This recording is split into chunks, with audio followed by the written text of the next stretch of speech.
संज्ञा दी गई है। महान सम्राट अशोक के चरणों में श्रद्धा का सुमन अर्पित करता हूँ। आरक्षण के जनक छत्रपति साहू जी महाराज के चरणों में श्रद्धा का सुमन अर्पित करता हूँ। साथ ही साथ शिक्षा के जनक महात्मा फूले जी, माता सावित्री बाई फूले, फातिमा शेख जी के चरणों में श्रद्धा का सुमन अर्पित करता हूँ।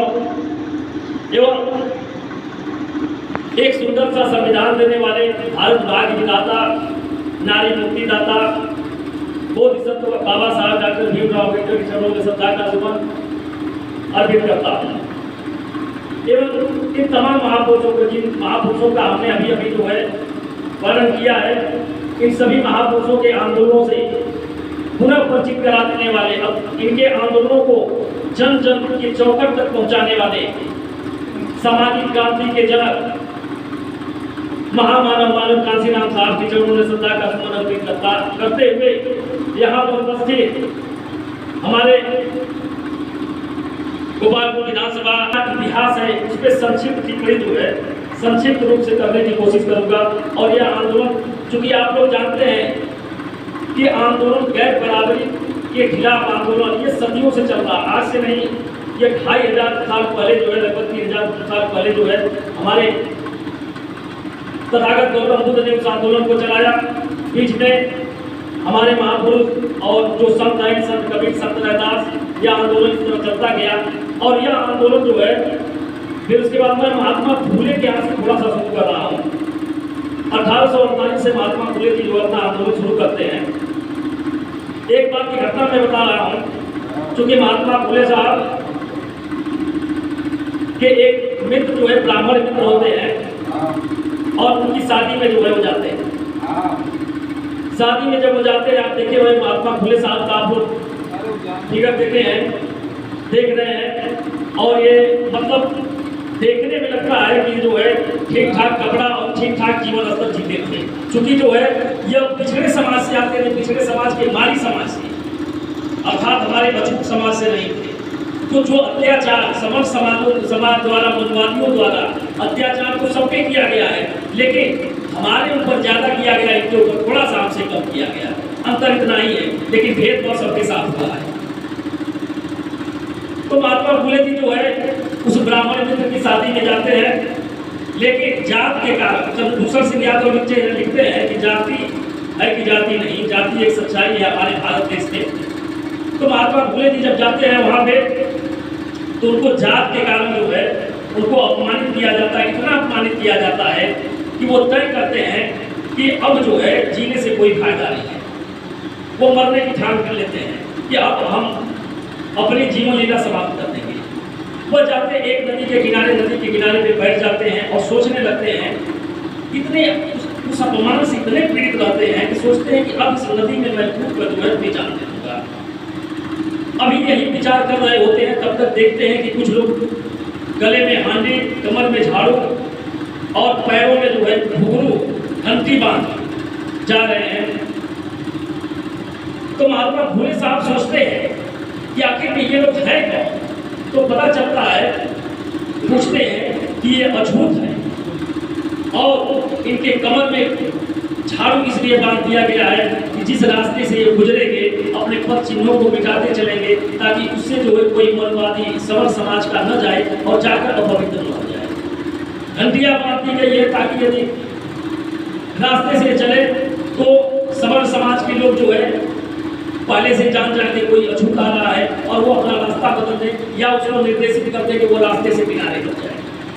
इस प्रकार की व्यवस्था थी। तो महात्मा फूले साहब सोचते हैं कि जब इतना अमानवीय व्यवहार झेलते हुए यह समाज जी रहा है, यह लोग जी रहे हैं, तो मैं जो है मरूंगा नहीं।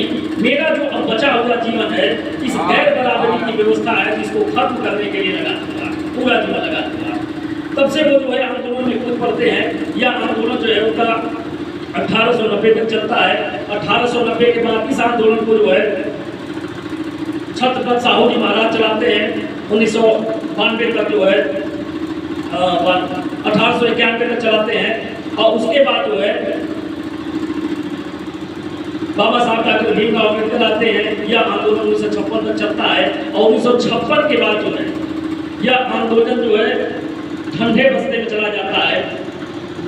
और 1964-65 से मानव कांसीराम साहब जो है इस आंदोलन को अपने हाथ में लेते हैं।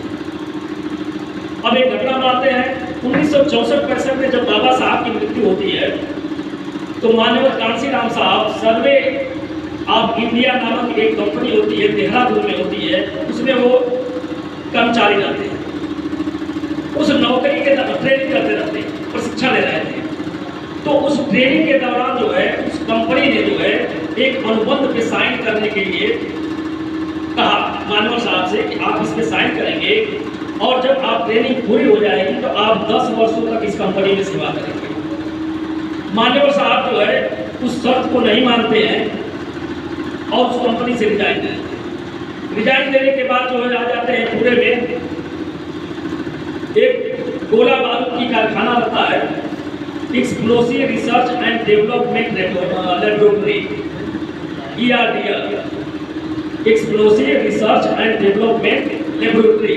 अब चूंकि हम लोग जब ये चलाते हैं तो जैसे संतराम सर ने कहा कि चाक होना चाहिए और पेन होना चाहिए, कापी होने चाहिए, ताकि हम लोग जो घटनाएं बताते हैं या जो नाम बताते हैं आप उसको नोट करें और जाके फिर आप जो है अपने समाज के और लोगों को बता सकते हैं। तो चलिए कोई बात नहीं है, मैं बताऊंगा, थोड़ा सा आप लोग जानिए।